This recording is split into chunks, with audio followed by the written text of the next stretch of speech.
Welcome to learning मित्रम। आज हम class 10th की एनसीईआरटी की बुक का एक्सरसाइज 2 अर्थव्यवस्था के क्षेत्र के क्वेश्चन आंसर को डिस्कस करेंगे।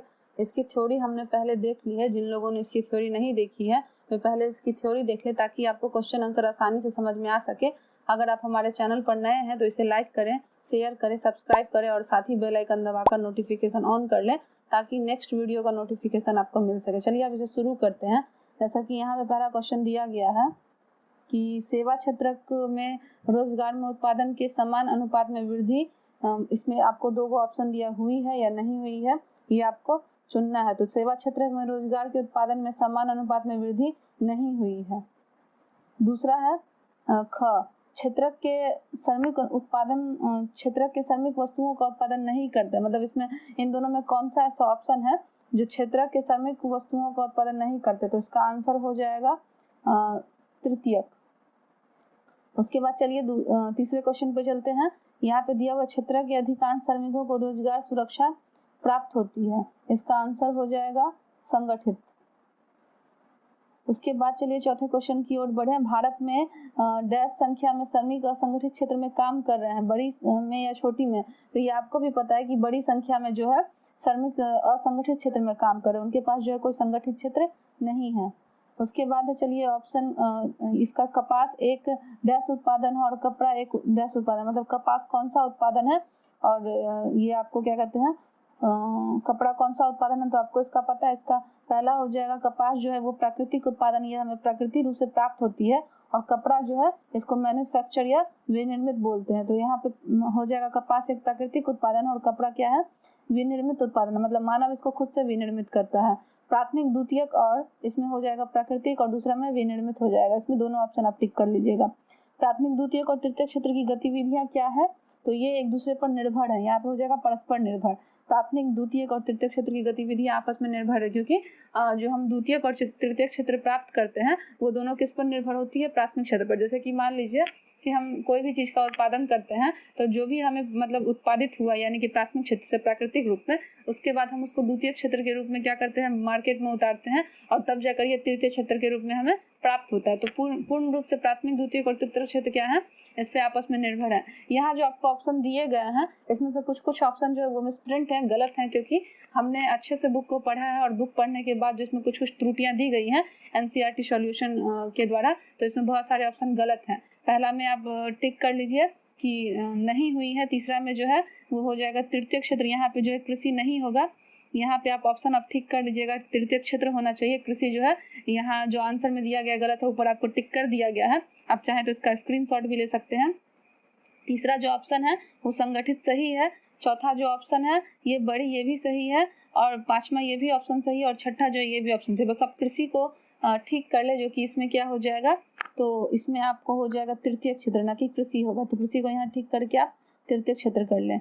इसमें जो है मिसप्रिंट दिया गया, बहुत सारे जो एनसीईआरटी के सॉल्यूशन है उसमें बहुत ज़्यादा मिसप्रिंट दिए गए हैं। इसीलिए आप लोग क्या करें, अच्छे से जो भी आपको दिया गया है थ्योरी का वीडियो उसको आप अच्छे से देख ले ताकि आपको क्वेश्चन आंसर बहुत अच्छे से आसानी से आप खुद भी डील कर सके। तो आप अगर बुक पढ़े रहेंगे और थ्योरी आप सुने रहेंगे तो आपको भी आसानी से पता चल जाएगा कि कौन सा आंसर जो है सही और कौन सा आंसर जो है वो गलत है। इसीलिए इसका पीडीएफ जो है आप लोगों को उपलब्ध नहीं हो पा रहा है। अब चलिए आगे की ओर बढ़ते हैं, दूसरे क्वेश्चन की ओर देखते हैं। दूसरा क्वेश्चन है यहाँ पे सार्वजनिक और निजी क्षेत्र आधार पर विभाजित है। मतलब सार्वजनिक और निजी क्षेत्र के आधार पर किसको विभाजित किया गया है? तो यहाँ जो ऑप्शन हो जाएगा ये हो जाएगा उद्यमों के स्वामित्व। यहाँ पे ग हो जाएगा। मतलब सार्वजनिक और निजी क्षेत्र पर किसे विभाजित किया गया है? तो उद्यमों के स्वामित्व को विभाजित किया गया। यहाँ पे मतलब व्यक्ति क्या करता है, जैसे कि अगर हम कुछ बिजनेस भी स्टार्ट करते हैं तो उसको हम क्या करते हैं, अलग अलग भागों में बांट देते हैं। मतलब जो भी जिस भी चीज़ का व्यवसाय करना चाहता है और या फिर उसको क्या करना चाहता है, मार्केट में बेचना चाहता है, तो उस पर क्या होता है, उसका अधिकार होता है। तो सार्वजनिक और निजी क्षेत्र के आधार पर कौन से विभाजित होंगे? इसका ऑप्शन हो जाएगा ग, उद्यमों के स्वामित्व। वो ऑप्शन वह है एक वस्तु का अधिकांश प्राकृतिक प्रक्रिया से उत्पादन क्षेत्र की गतिविधियां हैं। यहाँ पे क्या भराएगा? प्राथमिक क, ख द्वितीय ग, तृतीय घ सूचना प्रौद्योगिकी। जब हमने चैप्टर पढ़ा था तो हमने इन सारी बातों को डील किया था कि एक वस्तु का अधिकांश प्राकृतिक प्रक्रिया के उत्पादन, जो भी हमें प्रकृति से चीजें प्राप्त होती हैं उसको हम किसके अंतर्गत रखते हैं, तो इसका ऑप्शन हो जाएगा क, प्राथमिक क्षेत्र। आप अपने बुक में या आप अपने नोटबुक में इसे नोट करते चले जाएं, और आपके बुक में भी ऑप्शन दिए गए, आप वहां भी इसे टिक कर सकते हैं या फिर अपने नोटबुक में भी इसे आप उतार सकते हैं। तीसरा स है किसी विशेष वर्ष में उत्पादित के मूल्य के कुल योगफल को जीडीपी कहते हैं। मतलब जीडीपी हम किसे कहते हैं, यहाँ पे जो ऑप्शन दिए गए हैं, चलिए इसे एक एक कर पढ़ते हैं और समझते हैं। सभी वस्तुओं और सेवाओं, सभी अंतिम वस्तुओं और सेवाओं, सभी मध्यवर्ती वस्तुओं और सेवाओं, सभी मध्यवर्ती एवं अंतिम वस्तुओं और सेवाओं। हमने जब बुक पढ़ा था तो हमने बुक की थ्योरी में देखा था कि जीडीपी हम किसे बोलते हैं, मतलब किसी विशेष वर्ष में उत्पादित के मूल्य के कुल योगफल को जीडीपी कहते हैं। तो इसका आंसर क्या हो जाएगा, इसका आंसर हो जाएगा सभी अंतिम वस्तुओं और सेवाओं के मूल्य के कुल योगफल को हम जीडीपी कहते हैं। अब चलिए द पे चलते हैं कि जीडीपी के मदों में वर्ष 2003 में तृतीय क्षेत्र की हिस्सेदारी कितनी थी। हमने जब थ्योरी पढ़ी थी तो वहां भी हमने इसे देखा था कि जीडीपी जो 2003 का है उसमें कितनी प्रतिशत की हिस्सेदारी होती है, तो 20 से 30% की, 30 से 40% की, या 50 से 60% की, या फिर 70% की। तो इसका ऑप्शन हो जाएगा 50 से 60% ग। आप इसे टिक करते चले जाएं अपने बुक में। आप पीछे वीडियो एक दो बार प्रीवियस करके देख सकते हैं, इसमें कुछ कुछ जो आंसर दिए गए होंगे इसमें वो गलत भी होंगे, तो जो टिक किया गया है आप उसको एक बार अच्छे से देख लें और इस ऑप्शन पे आप नहीं जाए, क्योंकि यहाँ पे बहुत सारे जो है वो गलती दिए गए हैं, मिसप्रिंट है इस सॉल्यूशन में। तो जो जो मैंने आपको बताया है वो आप अपने नोटबुक में या बुक में नोट करते चले जाएं। अब चलिए आगे की ओर बढ़ते हैं और देखते हैं। निम्नलिखित को सुमेलित करना है, ये मैचिंग है, आपको इससे मिलाना है कि इसमें कौन सा होगा। यहाँ पे 1 2 3 4 5 करके दिया और नीचे जो है वो संभावित उपाय हैं। आप अपने बुक को खोल लीजिए, उसमें यह दिया हुआ होगा और एक एक करके हम इसे टिक करते चले जाते हैं। तो असिंचित भूमि क्या हो जाएगी, असिंचित भूमि जो है इसमें कृषि आधारित मिलों की स्थापना, सहकारी विपणन समिति, सरकार द्वारा खाद्यान्नों की वसूली, सरकार द्वारा नहरों का निर्माण, कम ब्याज पर बैंकों द्वारा साख उपलब्ध कराना। तो असिंचित भूमि जो हो जाएगी इसका आंसर हो जाएगा द। असिंचित भूमि जो है वो सरकार द्वारा नहरों का निर्माण होता है असिंचित भूमि पर, जिसको हम सींच नहीं सकते हैं, वहां पे क्या करेगी सरकार द्वारा नहरों का निर्माण किया जा सकता है। तो पहला का ऑप्शन हो जाएगा द, इसे आप मिला लें। दूसरा है फसलों का कम मूल्य जो होगा उसका ऑप्शन क्या हो जाएगा, तो यह जो हो जाएगा सरकार द्वारा खाद्यान्नों की वसूली, इसका जो ऑप्शन है वो हो गया स। दूसरा का स आप टिक कर ले। तीसरा देखें, तीसरा है कर्ज भार, कर्ज भार का क्या हो जाएगा, तो कर्ज भार का जो आंसर है वो हो जाएगा कम ब्याज पर बैंकों द्वारा साख उपलब्ध कराना। आप इसके आगे इससे मिला लें। तीसरा का हो जाएगा यह कम ब्याज पर बैंकों द्वारा साख उपलब्ध कराना। अब चौथा ऑप्शन देखते हैं, मंदी काल में रोजगार का अभाव होता है, इसका ऑप्शन हो जाएगा अ। चौथा का हो गया अ, कृषि आधारित मिलों की स्थापना। मंदी काल में जब रोजगार का अभाव हो जाता है तो कृषि आधारित मिलों की स्थापना होनी आवश्यक है। उसके बाद पांचवा है कटाई के तुरंत बाद स्थानीय व्यापारियों को अपना अनाज बेचने की व्यवस्था, तो इसका आंसर हो जाएगा पांचवा का ब। इसका ऑप्शन जो नीचे दिया गया है इसमें कुछ कुछ ऑप्शन गलत है, चलिए ए का द जो है वो सही दिया गया है। यहाँ पे दूसरा का जो ऑप्शन हो जाएगा वो ब नहीं होके स होगा। यहाँ पे आप दूसरा का स ऑप्शन कर लें। यहाँ पे जो सॉल्यूशन दिया गया है इसमें बहुत सारे मिसप्रिंट है, चैप्टर पढ़ के इन सब सारी चीज़ों को ठीक कर लिया गया है। तो दूसरा का यहाँ पे ऑप्शन स हो जाएगा और तीसरा का जो ऑप्शन है ये सही है, चौथा का भी ऑप्शन सही है और पांचवा का जो ऑप्शन हो जाएगा वो ब हो जाएगा। तो आप इसको ठीक कर लें, दूसरा का स और पांचवा का जो है वो ब आप लिख लें। आप एक दो बार वीडियो को देखें और अपने नोटबुक में या कॉपी में क्वेश्चन आंसर को डिस्कस मतलब आप नोट कर सकते हैं, उतार सकते हैं, क्योंकि जो ऑप्शन मैंने आपको बताया वो सही है। इसमें जो बहुत सारे ऑप्शन दिए गए हैं वो क्या है गलत भी दिए गए। अब चलिए यहाँ हम असंगत की पहचान करते हैं। यहाँ पे कुछ ऑप्शन दिए गए जिसमें से आपको छांटना है कि पर्यटन निर्देशक, धोबी, दर्जी और कुम्हार में से कौन सा लोग होगा। तो इसमें से आपको भी पता चल रहा होगा कि पर्यटन निर्देशक क्या है, ये अलग है। धोबी, दर्जी और कुम्हार जो है इनका काम जो होता है वो अलग होता है, मतलब ये एक दर्जे में आते हैं। और जो पर्यटन निर्देशक है इनका काम जो है वो अलग है, क्योंकि धोबी, दर्जी, कुम्हार जो है आर्थिक गतिविधियों में लगे हैं जिन्हें उन्हें धन प्राप्त हो रहा है, जबकि पर्यटन निर्देशक क्या है अनार्थिक क्रिया है। यह पर्यटन निर्देशक को हम अनार्थिक क्रिया के अंतर्गत रखेंगे, आर्थिक क्रिया के अंतर्गत नहीं रखेंगे। अब चलिए ये सेकंड पे कि शिक्षक, डॉक्टर, सब्जी विक्रेता और वकील, तो इसमें से कौन सा हो जाएगा। शिक्षक जो है वो बच्चों को पढ़ाने का काम करते हैं, ये भी इनका आर्थिक क्षेत्र है। और डॉक्टर भी जो है वो पढ़े लिखे हैं, वो भी अपना कार्य जो है वो पढ़े लिखे होने के बावजूद करते हैं एक डिग्री लेके। और वकील भी जो है वो भी एक डिग्री धारी है। और सब्जी विक्रेता जो इसे किसी भी डिग्री की आवश्यकता नहीं है। तो यहाँ पे ऑप्शन क्या हो जाएगा, सब्जी विक्रेता को आप ऑड कर लें और यहाँ जो है पर्यटन निर्देशक है आप उसे ऑड कर लें। अब चलिए तीसरा, डाकिया, मोची, सैनिक, पुलिस कांस्टेबल। इसमें जो है कौन सा अलग हो जाएगा? डाकिया, सैनिक और पुलिस कांस्टेबल एक ग्रुप में आते हैं, क्योंकि इन लोगों के पास एजुकेशन होनी चाहिए। और मोची जो है इसका काम जो है बाकी उससे क्या होता है, अलग होता है। मोची असंगत है, क्योंकि डाकिया, सैनिक, पुलिस कांस्टेबल जो है ये सार्वजनिक क्षेत्र में आता है, जबकि मोची क्या है, निजी क्षेत्र में आता है। आप भी इसे आसानी से अलग कर सकते हैं। अब चलिए घ ऑप्शन पे चलते हैं कि MTNL, भारतीय रेल, एयर इंडिया, सहारा एयरलाइंस और ऑल इंडिया रेडियो, इनमें से कौन अलग है? तो इसमें से जो ऑप्शन हो जाएगा वो अलग सहारा एयरलाइंस है, क्योंकि MTNL मोबाइल से संबंधित कंपनियां, भारतीय रेल अलग है, एयर इंडिया अलग है और ऑल इंडिया रेडियो अलग है। इसमें से जो ऑप्शन हो जाएगा वो सहारा एयरलाइंस है। चलिए अब आगे की ओर बढ़ते हैं। यहाँ पे दिया गया है कि एक शोध छात्र ने सूरत शहर में काम करने वाले लोगों से मिलकर निम्न आंकड़े जुटाए हैं। सरकार द्वारा पंजीकृत कार्यालय और कारखानों में जो है वो संगठित क्षेत्र है। यहाँ पे श्रमिकों का जो प्रतिशत दिया हुआ है वो 15% दिया हुआ है। औपचारिक अधिकारी पत्र सहित बाजारों में अपनी दुकान, कार्यालय और क्लिनिक बनाते हैं, ये भी संगठित है। यहाँ जो है आप संगठित भर लीजिए। और यहाँ जो दिया गया है 15% ये सही है। उसके सड़कों पर काम करते लोग का निर्माण, घरेलू क्षेत्र जो हो जाएगा ये हो जाएगा आपको असंगठित। ये जो क्षेत्र सड़क पर जो लोग काम कर रहे हैं ये कैसा क्षेत्र है? रोजगार की प्रकृति में ये असंगठित है, यहाँ पे असंगठित भर लें आप। और इसकी संख्या जो है वो 20 है। उसके छोटी कार्यशाला जो प्रायः सरकार द्वारा पंजीकृत नहीं है ये भी असंगठित है। और यहाँ भी जो है यहाँ 50 भरा जाएगा। इन दोनों को जोड़ के 15-15 30 और 30 20 50, तो यहाँ पे 50 भर दीजिएगा आप। चलिए अब बढ़ते, वही सारा कुछ लिखा गया है जो हमने ऊपर देखा है, ये सही है। आप इसे चाहे तो नोट कर सकते हैं देखकर। अब चलिए क्वेश्चन आंसर की ओर बढ़ते हैं। लिखा है, क्या आप मानते हैं कि आर्थिक गतिविधियों का प्राथमिक, द्वितीयक एवं तृतीय क्षेत्र में विभाजन की उपयोगिता है? व्याख्या कीजिए। मतलब आपसे पूछा जा रहा है क्या आप मानते हैं कि जो आर्थिक गतिविधियां होती हैं उसमें प्राथमिक, द्वितीयक एवं तृतीय क्षेत्र में विभाजन की उपयोगिता है? तो समाज में लोग अपनी आजीविका कमाने के लिए विभिन्न प्रकार की आर्थिक गतिविधियों में लगे रहते हैं। कोई वस्तुओं का उत्पादन करता है, कोई वस्तुओं को बेचता है या फिर अन्य काम में लगे रहते हैं। इन सब आर्थिक क्रियाओं को तभी समझा जा सकता है जब उन्हें विभिन्न वर्गों में विभाजित किया जा सके। इसके लिए विभिन्न आर्थिक क्रियाओं को प्राथमिक, द्वितीयक तथा तृतीय क्षेत्र में बांटकर उन्हें समझने का प्रयास किया गया है। प्राथमिक क्षेत्र में केवल वे क्रियाएं शामिल की गई है जो प्राकृतिक संसाधनों का प्रयोग करके की जा सकती हैं, जैसे कृषि कार्य, पशुपालन आदि। द्वितीय क्षेत्र में वे क्रियाएं शामिल है जो प्राथमिक क्षेत्र के संसाधनों का प्रयोग करके विभिन्न वस्तुओं का निर्माण करती हैं, जैसे गन्ने से चीनी बनाना तथा कपास से कपड़ा तैयार करना। तृतीय क्षेत्र में किसी वस्तुओं का निर्माण न करके केवल सेवाएं प्रदान की जाती हैं, जैसे कि बैंकिंग, परिवहन तथा संचार सेवाएं आदि। ये महत्वपूर्ण क्रियाएं क्योंकि अन्य दोनों प्रकार की क्रियाओं का विकास इन्हीं पर निर्भर होता है। चलिए इसे हम समझते हैं।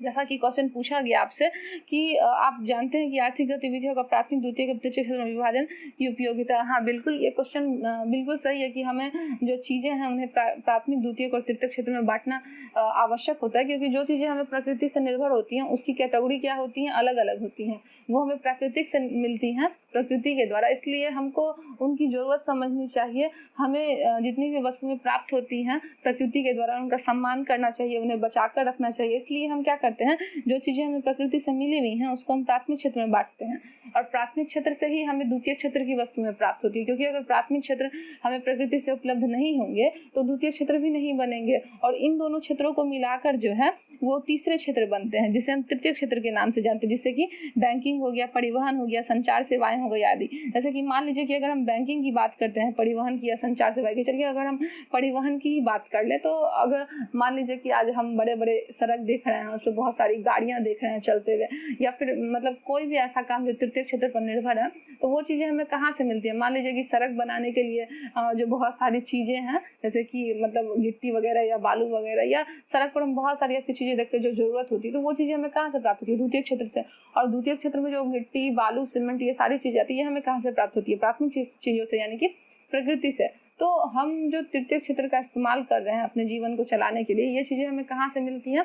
प्राथमिक क्षेत्र से मिलती है, हमें प्रकृति से मिलती है। इसलिए इसका विभाजन आवश्यक है, और हमें जो है इसकी उपयोगिता जाननी भी चाहिए कि प्राथमिक, द्वितीय और तृतीय क्षेत्र में सबसे ज़्यादा महत्वपूर्ण क्या है, और हमें किस तरीके से इसे जो है वो बचा कर रखना चाहिए, और किस तरीके से इसका उपयोग करना चाहिए, किस तरीके से इसका विकास करना चाहिए। इसीलिए इन चीज़ों को 3 क्षेत्रों में बांट दिया गया, प्राथमिक, द्वितीय और तृतीय क्षेत्र। चलिए आप इनको आसानी से समझ गए होंगे। अब हम नेक्स्ट क्वेश्चन की ओर बढ़ते हैं। 7वां क्वेश्चन है, इस अध्याय में आए प्रत्येक क्षेत्रकों को रोजगार और सकल घरेलू उत्पाद जीडीपी पर ही क्यों केंद्रित करना चाहिए। मतलब इस अध्याय में जो प्रत्येक क्षेत्र आए हुए हैं और रोजगार जो है और इनको जीडीपी में क्यों केंद्रित करना चाहिए, तो इसे हम समझते हैं कि ऐसा क्यों किया जाना चाहिए। इस अध्याय में आए गए प्रत्येक क्षेत्र को रोजगार और सकल घरेलू उत्पाद पर ही केंद्रित करना चाहिए, क्योंकि ये दोनों रोजगार और सकल घरेलू उत्पाद में वृद्धि आर्थिक विकास के लिए महत्वपूर्ण है और यह हमारी पंचवर्षीय योजनाओं के प्राथमिक लक्ष्य भी रहे हैं। हमने जाना कि तीनों क्षेत्रों का सकल घरेलू उत्पादन और रोजगार में महत्वपूर्ण योगदान रहा है। समय के साथ साथ तीनों क्षेत्रों में योगदान में वृद्धि हुई है, परंतु सकल घरेलू उत्पाद में सबसे अधिक योगदान जो है वो तृतीय क्षेत्र का रहा। हम जानते हैं कि रोजगार के सभी क्षेत्रों में बढ़े हैं, किंतु भारत की अभी लगभग 60% जनता जो है वो प्राथमिक क्षेत्र में लगी हुई है। यह सारी जानकारी हमें तभी मिल पाई है जब हमने उनका सकल घरेलू उत्पाद तथा रोजगार के क्षेत्र का मूल्यांकन कर लिया। इसके अतिरिक्त प्रत्येक क्षेत्र के सकल घरेलू उत्पादन रोजगार से जोड़कर कई लक्ष्य प्राप्त किए जा सकते हैं, जैसे कि गरीबी निवारण, आधुनिक तकनीकी विकास और आर्थिक क्षेत्र में विकास की असमानताओं को कम करना। चलिए हम इसे समझते हैं। जैसे कि यहाँ पे मतलब आपसे पूछा गया कि हमने इस अध्याय में बहुत सारे क्षेत्र के बारे में पढ़ा, प्राथमिक, द्वितीयक और तृतीयक क्षेत्र, तो हमने जाना कि इनकी उपयोगिता क्यों होती है, इन्हें समझना या इसे बचाना या फिर इसका विकास करना क्यों आवश्यक होता है। तो अगर हम विकास की बात करते हैं ना प्राथमिक, द्वितीयक और तृतीयक क्षेत्र में, तो उसमें जीडीपी बहुत महत्वपूर्ण भूमिका निभाती है। अगर जीडीपी में हम रोजगार और मतलब जितने भी क्षेत्र के बारे में हमने जाना है उसको हम जीडीपी के अंतर्गत रखते तो हमें देश का विकास पता चलता है कि देश का विकास किस तरीके से हो रहा है। मान लीजिए कि किसी भी देश की बैंकिंग व्यवस्था बहुत अच्छी है या किसी भी देश की रेलवे लाइन या परिवहन सुविधा काफी अच्छी है, तो उसके पीछे क्या कारण होंगे, उसके पीछे प्राथमिक और द्वितीयक क्षेत्र का कारण होगा ना। तो अब इसको हम कैसे जानेंगे इस आंकड़े को कि परिवहन और रेल मार्ग और या फिर बैंकिंग सुविधाएं बहुत अच्छी हैं, तो वो जो हम जानते हैं वो जीडीपी के द्वारा, यानी ग्रोथ डेवलपमेंट के द्वारा। तो इसलिए हमें जीडीपी को जानना अत्यंत ही आवश्यक है और जीडीपी को जानने के लिए हमें क्या करना पड़ेगा, रोजगार और जितने भी हमने क्षेत्र के बारे में पढ़ा है उसको जीडीपी के अंतर्गत रखना पड़ेगा, क्योंकि देश के विकास के लिए काफी ज्यादा आवश्यक है। अगर हम दूसरी तरफ बात करते हैं तो अगर मान लीजिए कि हम जान लें कि हमारे देश में इतने ज्यादा गरीब लोग हैं और इतने ज्यादा अमीर लोग हैं, आज जितने भी गरीब लोग हैं उनकी स्थिति किस प्रकार सुदृढ़ करनी चाहिए, तो यह जीडीपी के ही द्वारा हमें पता चल पाता है कि देश का विकास कितना हुआ है, देश में कितनी गरीब जनता निवास करती है, उनके लिए कौन से निवारण कार्यक्रम बनाए जाने चाहिए। तो प्राथमिक, द्वितीय क्षेत्र में बांटकर और जीडीपी से हम इसके आंकड़े को बहुत आसानी से देख सकते हैं, ताकि हम क्या कर सकें, इसमें सुधार कर सकें, इसका विकास कर सकें और जो भी स्थिति अभी है, जितनी भी जरूरत हम पूरी कर पाए हैं, भारत की लगभग 60% जनता जो कि प्राथमिक क्षेत्र में लगी हुई है, इन सब की जानकारी हमें जीडीपी के ही द्वारा मिल पाती है। अब चलिए नेक्स्ट क्वेश्चन की ओर बढ़ते हैं। हमने उसे समझ लिया। जीविका के लिए काम करने वाले आसपास के वयस्कों के सभी कार्यों की लंबी सूची बनाइए, उन्हें आप किस तरीके से वर्गीकृत कर सकते हैं, उसे अपने उत्तरों की व्याख्या कीजिए। मतलब जो जीविका के लिए काम करने वाले लोग हैं उनकी एक सूची बनाना है और किस तरीके से हमने उसे वर्गीकृत किया है इसकी व्याख्या करते हैं और चलिए जानते हैं। तो जैसे हमने क्षेत्र के बारे में पढ़ा है, हम उसी आधार पर इन तीनों को बांट देंगे। जीविका के लिए काम करने वाले आसपास के वयस्कों को हम निम्नलिखित आधार पर वर्गीकृत कर सकते हैं। कार्य की प्रकृति के आधार पर, मतलब जो कार्य होते हैं प्राथमिक क्षेत्र में, वे सभी आर्थिक क्रियाएं आएंगी जो प्राकृतिक साधनों के द्वारा प्रयोग की जाती है, उन्हें प्राथमिक क्षेत्र में रखा गया, जैसे कि कृषि कार्य, खनन कार्य, मत्स्य पालन। अब हमारे मतलब देश में या फिर आपके आसपास आप जिस भी शहर या राज्य में रहते हैं वहाँ पे सभी लोग जो है कोई एक जैसा काम नहीं करते, सबका काम क्या है, अलग अलग होता है। कोई आदमी कृषि करता है, कोई खनन कार्य, कोई मत्स्य पालन। तो जो चीजें प्रकृति पर निर्भर है और मनुष्य उसका उपयोग करता है कार्य के ही द्वारा, तो हम उससे प्राथमिक क्षेत्र में कहेंगे। तो वैसे व्यक्ति जैसे जो कृषि कार्य में लगे हैं, खनन कार्य में लगे हैं, मत्स्य पालन में लगे हैं, उन्हें हम प्राथमिक क्षेत्र में रख देंगे। द्वितीय क्षेत्र में कौन लोग आ जाएंगे, इस क्षेत्र में प्राथमिक क्षेत्र से जो भी चीजें प्राप्त होती हैं उसका विभिन्न उपयोग वस्तुओं का निर्माण किया जाता है, जैसे कि कपास से कपड़ा बुनना और गन्ने से चीनी तैयार करना। द्वितीय क्षेत्र में हम उन लोगों को रखेंगे जैसे कि आपके आसपास में मोहल्ले टोले में सड़कों पर वो ईख बेचने वाला जो ईख का रस निकाल कर आप लोगों को देता है, तो उसका जो कार्य है वो द्वितीय क्षेत्र में आएगा। हम इसको कैसे समझेंगे, क्योंकि ईख जो है वो हमें कहाँ से प्राप्त हुआ है, प्राथमिक क्षेत्र से, और हम ईख से क्या करते हैं तो रस निकाल कर मार्केट में बेचते हैं। तो ईख वाला जो है वो आपको किस क्षेत्र के अंतर्गत आ जाएगा, तो वो आपको द्वितीय क्षेत्र के अंतर्गत आएगा। उसके बाद जो हम कपड़ा पहनते हैं वो कपड़ा कहाँ से आता है, तो आपको भी पता है कि वो कॉटन से तैयार किया जाता है। कॉटन हमें कहाँ से मिलता है, प्राथमिक क्षेत्र से मिलता है, यानी कि प्रकृति के द्वारा। तो यह भी हुआ ना, द्वितीय क्षेत्र पूर्ण रूप से प्रकृति पर निर्भर है। तो कपड़ा बुनने वाले जो व्यक्ति हो गए, कपड़ा बेचने वाले, उन लोगों को भी हम द्वितीय क्षेत्र में रखेंगे। अब चलिए तृतीय क्षेत्र की बात करते हैं। तृतीय क्षेत्र में किसी वस्तु का निर्माण नहीं किया जाता है, बल्कि सेवाएं प्रदान की जाती है। ये सेवाएं प्राथमिक तथा द्वितीय क्षेत्र के विकास में महत्वपूर्ण भूमिका निभाती है, क्योंकि प्राथमिक और द्वितीय क्षेत्र से मिलाकर हम तृतीय क्षेत्र का निर्माण करते हैं। जैसे कि बैंकिंग व्यवस्था, अब मान लीजिए कि बैंक में हम बहुत तरीके से पैसा जमा करने जाते हैं या कोई अन्य काम करते हैं, तो वो पैसा जो है वो हमें कहाँ से मिलता है? द्वितीय क्षेत्र के सामानों को बेचकर। तो यह आधारित है ना प्राथमिक और द्वितीय क्षेत्र पर ही निर्भर क्या है? तृतीय क्षेत्र निर्भर। उसके अलावा बीमा, उसके बाद रेलवे, संचार, परिवहन, ये सारे के सारे शामिल हैं तृतीय क्षेत्र में। तो हमने समझ लिया कि प्राथमिक क्षेत्र में कौन से लोग आते हैं, द्वितीय क्षेत्र में कौन से लोग आते हैं और तृतीय क्षेत्र में कौन से लोग आते हैं। अब चलिए आगे की ओर बढ़ते हैं। रोजगार की दशाओं के आधार पर हम किस तरीके से वर्गीकृत करेंगे? रोजगार की दशा मतलब कोई भी आदमी अगर काम करता है तो उसे दो भागों में कैसे बांटेंगे? एक तो हो जाएगा संगठित क्षेत्र, दूसरा क्या हो जाएगा? असंगठित क्षेत्र। संगठित क्षेत्र जो कि स्थापित होता है और असंगठित क्षेत्र जो नहीं स्थापित होता, मतलब अनइस्टैब्लिश्ड हो गया, यही जो हो गया वो पूर्ण रूप से स्थापित होता है। संगठित क्षेत्र में वे गतिविधियां आती है इसमें रोजगार की अवधि नियमित होती है, इसे सरकारी नियमों को मानना पड़ता है। सरकार के द्वारा जो भी नियम बताए जाएंगे उन्हें मानना पड़ेगा। संगठित क्षेत्र में हमने जब बुक पढ़ा था तो आपको याद होगा कि एक औरत का एग्जाम्पल दिया गया था जो कि बैंक में काम करती है, और दूसरे तरफ जो एक दुकानदार का एग्जाम्पल दिया गया था जो मगर जो भी व्यक्ति सरकारी जॉब में है उसके घंटे निश्चित होते हैं, उसका वेतन निश्चित होता है, उसे छुट्टियां भी दी जाती है। लेकिन जो दुकानदार है न तो उसके घंटे निश्चित होते, नहीं उसका वेतन निश्चित होता, नहीं वो छुट्टियों में आराम कर सकता है। तो संगठित क्षेत्र जिसमें हम सरकार की बात मानते हैं, असंगठित क्षेत्र जिसमें हम सरकार की बात नहीं मानते। अब आप आसानी से सोच सकते हैं कि संगठित क्षेत्र में हम किसे रखेंगे और असंगठित क्षेत्र में किसे रखेंगे।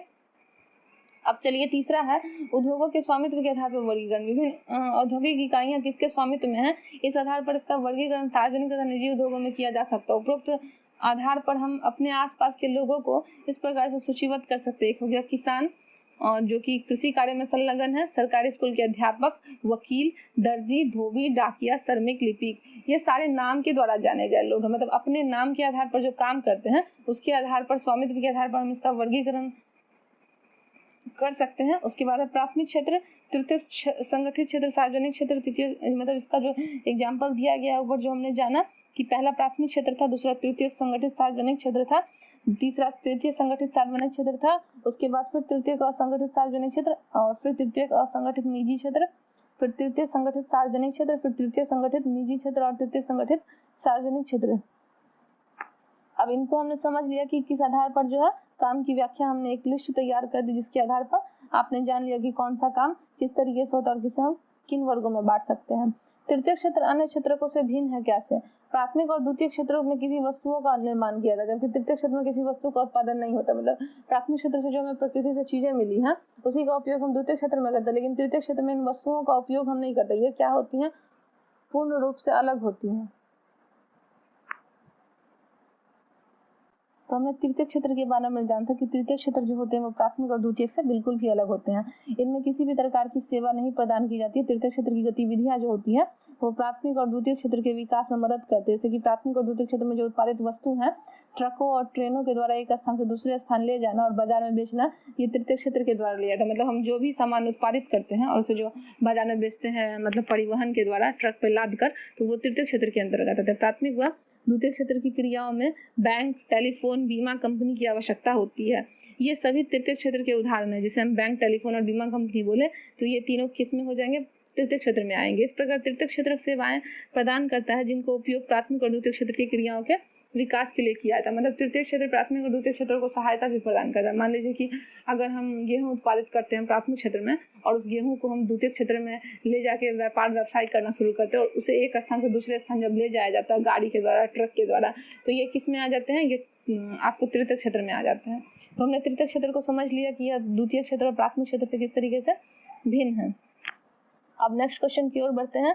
प्रच्छन्न बेरोजगारी से आप क्या समझते हैं? शहरी एवं ग्रामीण क्षेत्रों के उदाहरण देकर व्याख्या कीजिए। प्रच्छन्न बेरोजगारी से भी प्राय है ऐसी परिस्थिति है जिसमें लोग प्रत्यक्ष रूप से काम करते दिखाई देते हैं किंतु वास्तव में उनकी उत्पादकता शून्य होती है। यदि उन्हें काम से हटा दिया गया तो भी उत्पादकता पर कोई प्रभाव नहीं पड़ेगा। भारत के गाँव में कृषि क्षेत्रों में पैमाने पर प्रच्छन्न बेरोजगारी पाई, जैसे कि एक भूमि के छोटे से टुकड़े पर जरूरत से ज्यादा श्रमिक काम करते हैं क्योंकि उनके पास कोई और काम नहीं होता है। इससे प्रच्छन्न बेरोजगारी की स्थिति पैदा हो जाती है। इस प्रकार शहरों में प्रच्छन्न बेरोजगारी छोटी दुकानों में तथा छोटे व्यवसाय में पाई जाती है। अब चलिए प्रच्छन्न बेरोजगारी हम समझते हैं कि मान लीजिए कि आपका ही एक गांव है, आप अपने आप से समझिए कि आपके पास एक गांव है, वहाँ गांव में आपके पास छोटी सी ज़मीन है, उस ज़मीन पर आपके पापा, आपके मम्मी और मतलब अंकल आंटी सारे लोग काम करते हैं। तो ज़मीन एक छोटा सा टुकड़ा है, उस पर अगर आपके मम्मी पापा भी काम करें तो उतना में भी काम चल जाएगा। अगर आपके चाचा चाची उसमें लग जाते हैं तो उन्हें सहायता मिल जाएगी, लेकिन अगर वो नहीं भी काम करे तो उससे कोई फ़र्क नहीं पड़ेगा। तो जिस तरीके से आपने एग्जाम्पल समझा कि जहाँ पे 2 लोगों की आवश्यकता है वहाँ पे 4 लोग भी आ जाएं तो उस पर कोई प्रभाव नहीं पड़ने वाला है, सहायता ही प्रदान होगी। तो वैसा व्यक्ति जो मतलब समझ लीजिए कि बिना मतलब में ही काम में लगा हुआ है, इससे उसको कोई भी फायदा नहीं होने वाला है, तो उसे हम क्या कहेंगे, प्रच्छन्न बेरोजगारी कहेंगे। और ये प्रच्छन्न बेरोजगारी गाँव में तो देखी जाती है जहाँ पे छोटी सी भूमि में बहुत ज़्यादा लोग लगे रहते हैं, जहाँ पे सिर्फ 2 ही व्यक्ति की आवश्यकता है वहाँ पे 4 व्यक्ति लगे हुए हैं, तो इसे हम प्रच्छन्न बेरोजगारी कहेंगे। ये बेरोजगारी आप जो है ज़्यादातर शहरों में भी देख सकते हैं, निजी दुकानों में देख सकते हैं कि जहाँ पे हमें 1 व्यक्ति की जरूरत होती है या 2, वहाँ पे 4-5 अगर व्यक्ति लगे हुए हैं तो वो प्रच्छन्न बेरोजगारी कही जाएगी। हमने इसे समझ लिया। अब नेक्स्ट क्वेश्चन की ओर बढ़ते हैं। खुली बेरोजगारी और प्रच्छन्न बेरोजगारी के बीच विभेद करें। प्रच्छन्न बेरोजगारी तो हमने समझ लिया, अब खुली बेरोजगारी पहले अच्छे से समझ लेते हैं, फिर आप देखिए आसानी से आप अंतर कर पाएंगे। वह परिस्थिति जिसमें किसी देश में श्रम शक्ति तो अधिक होती है किंतु औद्योगिक ढांचा छोटा होता है, वह सारी श्रम शक्ति को नहीं खपा पाते। श्रमिक काम करना चाहता है परंतु उसे काम नहीं मिलता। यह बेरोजगारी भारत में अधिकतर औद्योगिक क्षेत्र में पाई जाती है। मान लीजिए कि खुली बेरोजगारी हम उसे कहते हैं कि आदमी की चाह हो काम करने की इच्छा, मतलब आदमी की इच्छा है काम करने की लेकिन उसे काम नहीं मिल रहा हो, तो उसे हम कहेंगे खुली बेरोजगारी। और ये बेरोजगारी आपको ज़्यादातर जो है औद्योगिक क्षेत्रों में देखी जा सकती है, जहाँ पे लोग काम करने की इच्छा रखते हैं और उसे काम नहीं दिया जाता है, तो हम इसे क्या कहेंगे, खुली बेरोजगारी कहेंगे। और प्रच्छन्न बेरोजगारी तो हमने समझ लिया कि एक छोटी सी भूमि पे बहुत सारे लोग अगर काम कर रहे हैं तो उसे हम क्या कहेंगे, जहाँ पे 2 व्यक्ति की जरूरत है वहाँ पे 4 या 5 या 6 व्यक्ति की जरूरत नहीं है, तो ऐसे हम इसे क्या कहेंगे, हम इसे प्रच्छन्न बेरोजगारी कहेंगे। तो हमने खुली बेरोजगारी और प्रच्छन्न बेरोजगारी को समझ लिया। आप इसमें आसानी से अंतर भी कर सकते हैं। 12वें क्वेश्चन पे चलते हैं। भारतीय अर्थव्यवस्था के विकास में तृतीय क्षेत्र कोई महत्वपूर्ण भूमिका नहीं निभा रहा है, क्या आप इससे सहमत हैं? अपने उत्तरों में समर्थन के कारण, मतलब आपसे पूछा जा रहा है कि भारतीय अर्थव्यवस्था के विकास में जो तृतीय क्षेत्र है उसमें कोई महत्वपूर्ण भूमिका तृतीय क्षेत्र नहीं निभा रहा है, क्या आप इससे सहमत हैं? नहीं, तो हम बिल्कुल भी असहमत हैं इससे। ये सहमति नहीं होगी, इसलिए क्योंकि तृतीय क्षेत्र आवश्यक होती है। किसी भी देश के आर्थिक विकास में तृतीय क्षेत्र की भूमिका महत्वपूर्ण होती है। सभी विकसित देशों में सकल उत्पादन अधिकांश भाग तृतीय क्षेत्र से ही प्राप्त होता है। मान लीजिए कि तृतीय क्षेत्र अगर नहीं होगा तो हम कैसे बता सकेंगे कि कौन सा व्यक्ति कितना कमा पाता है? ये सब हम जीडीपी के द्वारा बता पाते हैं कि देश की स्थिति कितनी विकसित है या अविकसित है, या फिर कितने गरीब है, कितने अमीर है। तो तृतीय क्षेत्र महत्वपूर्ण स्थान रखता है किसी भी देश के विकास में। तो हम इस कथन से सहमत नहीं हैं।